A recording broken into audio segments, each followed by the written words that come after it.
On September 7th, Ukraine marked its Day of Military Intelligence, the day officially set aside to celebrate and honor the achievements of its Defense Intelligence Unit, or DIU for short. To commemorate the event, the DIU released a documentary entitled 33 Years on Guard, which in its own words is a story about the people who have been at the forefront of the struggle for the freedom and independence of the Ukrainian state for more than 3 decades. Indeed, the DIU has been at the heart of Ukraine's ongoing resistance against Russia's invasion since Russia first crossed onto Ukrainian soil in 2014. It's been deeply involved in many crucial aspects of Ukraine's fightback and has been responsible for some of Ukraine's biggest successes during the war. In fact, if anything, its role has become more pronounced as the war has dragged on. As DIU head Kirilo Budanov noted in his address to DIU personnel on the special day, "Today our activities have become more active and innovative, but no less mysterious." Let's take a closer look at the DIU, its evolving role in the war, and how its actions continue to thwart, disrupt, and wreak havoc on the Russian military. To start with, let's clear up a little confusion about the abbreviation by which this influential wing of the Ukrainian military is known. If you've been following the Russo-Ukrainian war, you've no doubt seen the DIU widely referred to as the GUR or HUR, but these acronyms aren't entirely correct. Officially, the agency is called the Main Directorate of Intelligence of the Ministry of Defense of Ukraine, which is abbreviated by Ukrainian letters that translate into English as HUR. However, in both Ukrainian and Russian, the first letter can be pronounced as either G or H, depending on the word, which is where the GUR abbreviation comes from. Although both terms are used widely, including throughout the Ukrainian media, for English speakers the correct abbreviation is actually DIU. The DIU was established from the existing intelligence assets of the Kyiv, Odessa, and Carpathia military districts of the Soviet Armed Forces and its main intelligence directorate, the GRU, following the dissolution of the Soviet Union and the emergence of an independent Ukraine. Originally, 2 separate intelligence agencies were established: the Intelligence Directorate of the General Headquarters of the Armed Forces of Ukraine in February 1992, and the Strategic Military Intelligence Directorate of the Ministry of Defense in September of that same year. The existence of 2 separate agencies handling similar tasks but reporting to different authorities proved to be inefficient. So the following year, the 2 agencies were merged by order of a presidential decree, and on April 14, 1994, the new agency was renamed as the DIU. Later in 2001, the agency was given the status of a special government authority. Within a year of its establishment, the DIU was already making its presence felt in no uncertain terms. In 1995, the DIU played a key role in repelling Russia's first attempt to consolidate control over Crimea through the so-called President of Crimea, Yuri Meshkov. Following Ukraine's declaration of independence in 1991, the majority ethnic Russian Crimean population held a referendum on autonomy. The question was, do you support re-establishing the Crimean Autonomous Soviet Socialist Republic as a subject of the Union SSR and a participant of the Union Treaty? With a voter turnout of over 81%, 94.3% voted yes. A flurry of diplomatic and political upheaval followed, culminating in a President Meshkov being elected in 1994.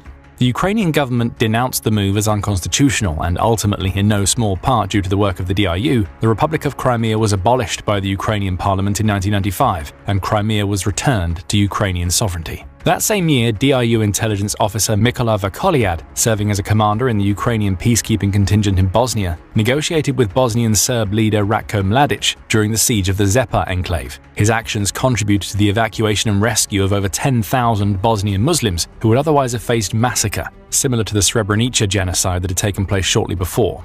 DIU officers also participated in security and peace enforcement in Iraq as part of the International Coalition of Forces from 2002 to 2005. During that mission in 2003, Russia attacked Crimea again, starting construction of a dam on the Tuzla Island in the Kerch Strait. Again, thanks to the operational work of DIU officers, the second Russian annexation attempt of the peninsula was thwarted. According to the DIU, its toughest time came during the period 2010-2014. Pro-Russian President Viktor Yanukovych had been elected in 2010. According to the DIU, he appointed Russian agents as heads of the Ukrainian Ministry of Defense, and they systematically degraded Ukraine's military intelligence apparatus. By the time the civil war following 2014's Maidan broke out in the Donbass, an interstate agreement was signed with Russia, which prohibited mutual intelligence activities. As a result, the DIU did not have sufficient data on the Russian army, its movement, and concentration of forces near the border when the Russian-backed Donbass separatists broke away from Ukraine and the shooting started. As the DIU puts it, DIU officers had to restore the agency's combat capability at an insane pace and promptly gain vital intelligence data to stop the Russian offensive. Throughout that civil war, which continued in varying stages of intensity from 2014 until Russia's full-scale invasion in 2022, the DIU was heavily involved and distinguished itself on numerous occasions. On several of those, senior DIU officers gave their lives or were seriously wounded in the heat of battle. Arguably the most notable contribution of the DIU during that phase of the war came during the protracted battle for Donetsk airport. At the onset of the war, the DIU unit commanded by Colonel Maxim Shapoval had been collecting evidence of Kremlin aggression and data on the deployment of Russian artillery. It conducted operations in the enemy's deep rear and distinguished itself in battles for the Savoy-Mihaila strategic height. The unit then found itself at the forefront of the battle for the airport and was responsible for its initial liberation, becoming known as cyborgs due to the intensity and precision of their fighting. Shapoval was killed in action in 2017 and was posthumously awarded the Golden Star, Order of Hero of Ukraine, for his bravery. A special reserve of the DIU, led by Shapoval, was named after him. Another DIU senior officer who gave his life in battle and was posthumously awarded the title of Hero of Ukraine during this period was Senior Lieutenant Yevhen Zelensky. Although his surname bears a similarity to that of the Ukrainian President Volodymyr Zelensky, it's unclear whether they are, or rather were, related. On June 17, 2014, in the heat of the war, Zelensky's group from the 8th Separate Special Forces Regiment was tasked with liberating Aidar Battalion volunteers from separatist activity. The officers completed their task, but they were ambushed while making their getaway. Zelensky personally covered the withdrawal of an armored personnel carrier hit by an enemy shell, shielding his fellow occupants from the explosion with his body. A week later, he died from wounds at the Kyiv Military Hospital. He was just 23 years old. There are many more tales of DIU ingenuity and heroism from this period that we could tell. Suffice it to say that by the time the Civil War had devolved into a full-blown Russian invasion in 2022, the DIU had grown to become a serious burr in the saddle of the Russian armed forces, to use its own description. These days, it would probably be more accurate to describe it as a row of razor blades in the saddle, rather than just a single blur. As the war has evolved from more traditional maneuver-based warfare into a combination of attritional and asymmetric warfare, the DIU's role in Ukraine's military endeavors has expanded. Today, the DIU analyzes and provides intelligence to the Ukrainian leadership and collaborates with the CIA and MI6. Its wide-ranging activities include battlefield intelligence, raids behind enemy lines, naval drone warfare, and cybersecurity operations. Or as Budanov put it during the address we quoted earlier, we expose the Kremlin's plans, find the weak points of the invaders, weaken their capabilities, and undermine military and economic potential. In today's high-tech world, we manage to carry out asymmetric actions. Enterprises, ships, and airfields of the Russian Federation shudder from our attacks. We are destroying the enemy's military infrastructure. As we'll see shortly, the DIU's actions he's referring to speak louder than his words. But if a picture is as good as 1,000 words, nothing speaks louder about what the DIU is about than its emblem. In 2016, the HUR emblem was changed to an illustration of an owl plunging a sword into Russia. The owl itself is clearly a dig at the emblem of the Spetsnaz Special Forces of the Russian GRU, the DIU's direct adversaries. The GRU's emblem depicts a bat, a natural prey of the owl. The implication is clear. To rub it in even further, the Latin motto on the DIU's logo, Sapiens Dominabitur Astris, translates to "The wise will rule over the stars." The GRU's motto is "Only the stars are above us." According to the DIU website, their motto is the answer to the GRU of thousands of Ukrainian intelligence officers whose names we may never know, but thanks to whom Ukraine has been defending Europe against the Russian bear for 8 years. Needless to say, the new emblem was met with outrage from Russian journalists and politicians, with some calling it a provocation. Before the full-scale Russian invasion in 2022, the only field reconnaissance unit of the DIU was a special unit subordinated to the Directorate's 4th Special Intelligence Service, the 10th Separate Special Purpose Unit based in Kyiv. But under the leadership of Budanov, who took over from Major General Vasil Berber on August 5th and will only turn 40 in 2026, the agency has grown in leaps and bounds. By the start of 2025, the DIU commanded 9 reconnaissance battalions and a reconnaissance battalion training center, and at least 20 different Spetsnaz or Special Forces units. These include some legendary names from the war that you'll probably recognize if you've been following the war on the channel, such as the Ronin Team Sniper and Reconnaissance Company, the Shaman and Nobody battalions, and the Kraken, Ghosts, and Timur Special Purpose units. Also under the DIU umbrella is the famous Group 13, the naval drone specialists credited with repeated strikes on Russian ships, helicopters, and jets that have inflicted more than $500 million worth of damage. The unit's activities are aptly summed up by DIU spokesperson Andrei Yusov. In many cultures, the number 13 is considered unlucky. For Russian occupiers, it certainly is, he said. but arguably the most recognizable of the DIU's combat formations is the International Legion. In its own words, this specialized unit brings together professional military personnel from around the world to defeat enemies of freedom. The Legion is comprised of volunteers recruited from around the world, primarily military veterans from over 50 countries, operating with significant autonomy and largely self-funded. The unit participated in key battles across Ukraine, notably Kyiv, Kharkiv, Mykolaiv, Kherson, Zaporizhia, Severodonetsk, and Bakhmut. But those are far from the only battles and theaters where the various DIU units have made and are still making a telling difference. On the very first day of Russia's full-scale invasion, DIU fighters alongside the Ukrainian National Guard and others defended Hostomel Airport in the Kyiv region. Russian paratroopers had been sent to seize the airfield as a springboard for an assault on the capital, but fierce resistance prevented Moscow's plan to take Kyiv in 3 days. Later in 2022, DIU Special Forces, along with other Ukrainian military agencies like the Security Service or SBU, famously took part in the liberation of Snake Island. The moment when the victorious Ukrainian forces planted the Ukrainian flag has subsequently become a symbolic act of victory. By the summer of 2023, the DIU's activities had widened in scope, particularly as drones became a dominant factor both in terms of reconnaissance and battlefield dominance on the front lines and behind enemy lines. To be sure, their subterfuge and intelligence operations remained a core part of their operations. In August 2023, for example, the DIU carried out Operation Titmouse, where they persuaded a Russian Mi-8 helicopter pilot to defect, bringing sensitive information about Russian aviation and a cargo of jet parts with him.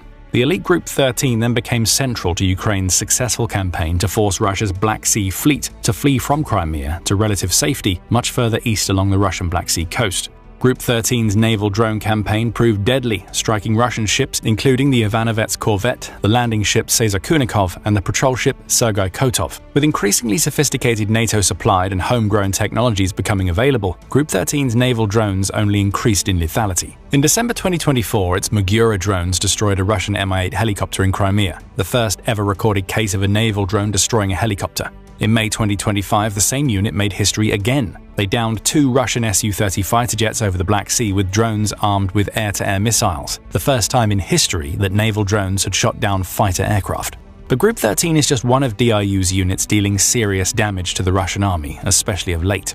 In early August, the Timor Special Unit halted a Russian advance in the Sumy region, conducting deep raids behind enemy lines supported by artillery, FPV drone strikes, and close-quarters combat. DIU reported that the equivalent of more than 8 Russian companies were lost. A few weeks later, on August 28th, the Ghost Special Unit hit a Bayan-M corvette armed with Caliber missiles in the Sea of Azov, first disabling its radar and then damaging its hull, forcing it to abandon patrol. A few days after that, the DIU was rewriting the history books again. This time, they launched an FPV drone from more than 217 miles away, striking another Bayan-M and setting a world record as the first recorded strike of its kind on a warship. In the last couple of weeks, the DIU's teams have given particular focus to radar and air defense installations in Crimea. The first raid, led by the Ghost Special Unit, obliterated several high-value assets, including an S-400 radar and a GLONASS space tracking dome. Days later, DIU followed up by knocking out systems including Nebo-M and Podlik K-1, creating temporary blind corridors in Russia's air defenses.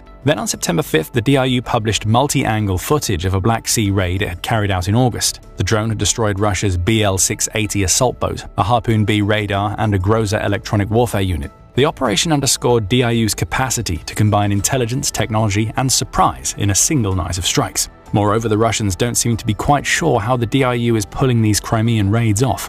Some of the attacks seem to be conducted with drones that aren't supposed to have the range to reach Crimea from Ukraine. The speculation on Russian channels is that either the DIU is using new drones with extended range and stealth features, or perhaps that they're using a form of naval drone mothership. Such motherships could be used to carry attack UAVs close to the Crimean coast by sea before they're launched remotely into Crimea, all the while being controlled from back on the Ukrainian mainland. Given the DIU's close collaboration with foreign counterparts, it's perhaps unsurprising that the DIU's activities extend well beyond Ukraine's borders. The most famous of these activities actually predates the Russian invasion and took place as far afield as Afghanistan. During the chaotic evacuation of Westerners after the Taliban took over the country, the DIU was dispatched to evacuate all Ukrainians on the ground. On August 22nd, DIU officers had to literally grab Ukrainians and other citizens by the necks to pull them out of the crowd into the Il-76MD aircraft being used for evacuation. Altogether, 83 people were saved. Then, when planned attempts by the Canadian military and the US Department of State to evacuate Canada's Afghan workers came to naught, Canada asked for Ukraine's support.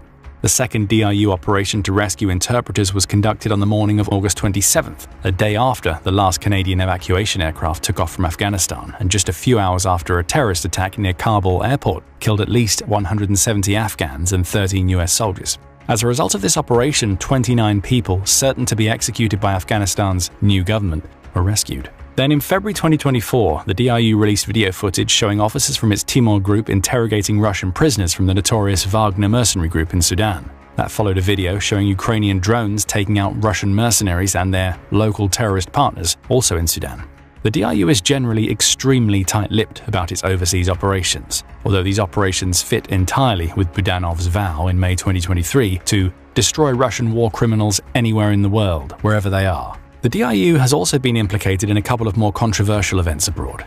In August 2024, the pro-Russian West African nations of Burkina Faso, Mali, and Niger petitioned the president of the UN Security Council to denounce the Ukrainian government's open and assumed support for international terrorism, particularly in Africa's Sahel region.